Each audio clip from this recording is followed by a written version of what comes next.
Today, we're counting down 13 weird facts you didn't know about Taxi. Picture this. It's a Tuesday night in 1978. You've just finished dinner, the TV's warming up, and suddenly you're transported to a grimy garage in New York City where a bunch of misfits are killing time between fares. No laugh track telling you when to chuckle, no squeaky clean sitcom family, just real, complicated, funny, heartbreaking human beings trying to figure out their lives one shift at a time. Taxi wasn't just a sitcom. It was a quiet new concept in American television, and it gave us some of the greatest performances ever committed to a half-hour format. So let's get into it. Number 13, the show that almost wasn't called Taxi. Here's a fun one to kick things off. The show we know and love almost went to air under a completely different title. During early development at ABC, the producers and network executives tossed around several names before landing on the deceptively simple Taxi. Some early working titles leaned into the ensemble nature of the cast, something more descriptive, more obviously comedic. But the creative team, which included the legendary producing trio of James Brooks, Stan Daniels, and Ed Weinberger, pushed for simplicity. One word: direct, unpretentious. And honestly, it was the right call. Because Taxi wasn't just a job title, it was a metaphor. These were people in transit through life, through dreams, through disappointment. The name did all that heavy lifting without saying a word. Number 12, the real garage that inspired the show. The Sunshine Cab Company wasn't pulled entirely from thin air. The show's creators drew inspiration from a 1975 documentary-style piece published in New York Magazine called Night Shifting for the Hip Fleet. It was written by Mark Jacobson and profiled the real, gritty world of New York City cab drivers, their dream, the strange community that forms in a dispatch garage at 2 a.m. When James L. Brooks and his collaborators read it, something clicked. Here was a ready-made world, full of characters, full of texture. The garage became the perfect container for a show about people waiting for their real lives to start. New York Magazine, of all places, essentially handed them the blueprint for one of the greatest sitcoms ever made. Number 11, Andy Kaufman wasn't supposed to be lacquer. Now here's where it gets interesting. Andy Kaufman, performance artist, professional chaos agent, the man who wrestled women and pretended to be a lounge singer named Tony Clifton, was not the obvious choice to anchor a network sitcom. The producers were initially unsure whether Kaufman, whose act was deliberately alienating and surreal, could translate to a mainstream audience. But they'd seen his work, they knew he was something genuinely unprecedented, and they took the leap. What they got was Latka Gravas, a mechanic from an unspecified foreign country who spoke in a language Kaufman largely invented, and audiences adored him. What's wild is that Kaufman himself was sometimes uncomfortable with the show's conventional format.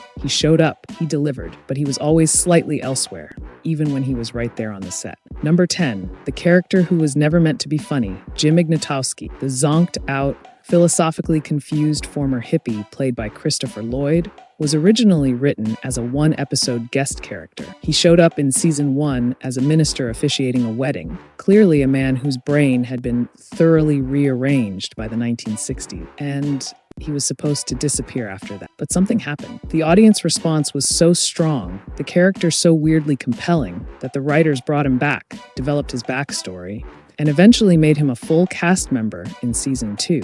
Christopher Lloyd, who would go on to play Doc Brown in Back to the Future, turned a throwaway role into one of television's great comic creations. And it almost didn't happen at all. Number 9, Danny DeVito, almost lost the role of Louie. Let's talk about Louis De Palma for a second, the dispatcher who sat in that little cage like a toad on a throne, gleefully making everyone's life miserable. Danny DeVito is so perfect in that role that it's almost impossible to imagine anyone else doing it. But DeVito had to fight for the part. He auditioned, and there was real hesitation from the network about whether the character was too unlikable, too abrasive, too mean to anchor regular audience affection. DeVito's argument, made through sheer performance, was that Louis' cruelty came from a place of genuine insecurity and pain, and that audiences would understand that even if they'd never admit to liking, he was right. Louis De Palma became one of TV's great anti-heroes, and DeVito won an Emmy for the role. Number 8, the show was technically a spin-off of a movie. This one surprises people.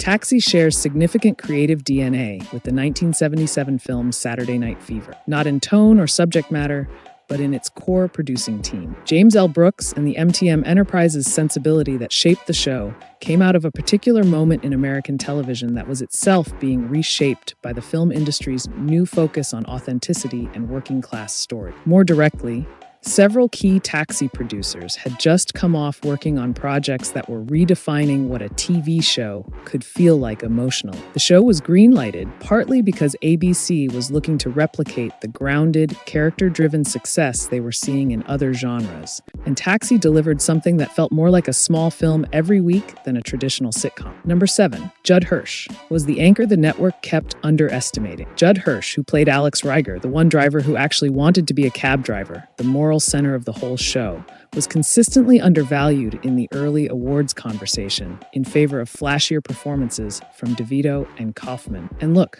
those performances deserved every bit of attention they got. But Hirsch was doing something incredibly difficult, playing a believable, complicated human being with no quirk to hide behind. No funny accent, no eccentricity, just a man who'd made peace with his life in a way that was both admirable and a little sad. The Academy eventually caught up. Hirsch won 2 Emmy Awards for the role, but for a while, he was the quiet engine that everyone was driving past on their way to cheer for the louder passengers. Number 6, the show was canceled, then saved, then canceled again. Taxi's network journey is a genuinely dramatic story. ABC canceled the show after its 4th season in 1982.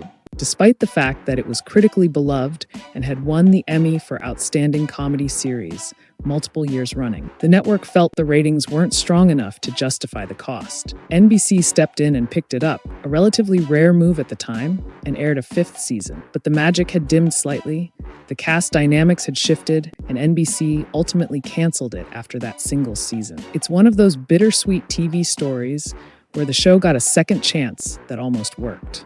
The 5th season has its moments, but most fans agree the heart of Taxi lived and breathed during those ABC years. Number 5, Tony Danza was cast because of a chance encounter. Tony Danza, who played Tony Banta, the lovable boxer with more heart than sense, had almost no acting experience when he was cast. Here is how it happened. A casting director spotted him in an actual boxing gym, where Danza was training as a real amateur boxer. He was brought in, he read, and the producers decided that his natural energy, his physicality, his unforced likability was exactly what the role needed. No acting school, no long resume, just a guy from Brooklyn who happened to be in the right gym on the right day. Danza would go on to become one of the most recognizable faces on American television, including his later starring role in Who's the Boss. But it all started because someone walked into a gym and thought, that guy should be on television. Number 4, the theme song, almost didn't have that piano. The opening theme of Taxi, that gentle, slightly melancholy piano melody by Bob James,